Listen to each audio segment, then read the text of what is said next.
Hello everyone, today in this video you're going to learn how to use digital multimeters to test AC voltage. Simple tricks.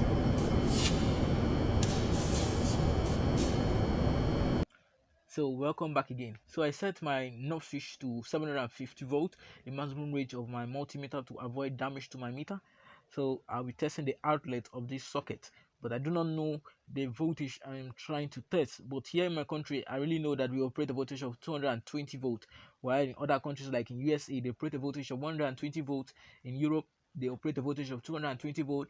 India and Austria operate a voltage of around 230 volt, and while in England they operate a voltage of around 240 volt. As you can see already in my meter, we have a voltage of around 221 or 22, but not again meter. Oh, not really mind my meter. My meter is not really accurate. It's supposed to give me 220 volts here on the meter, but don't worry, I'm going to get a better one. I think we have an emergency. Wash out.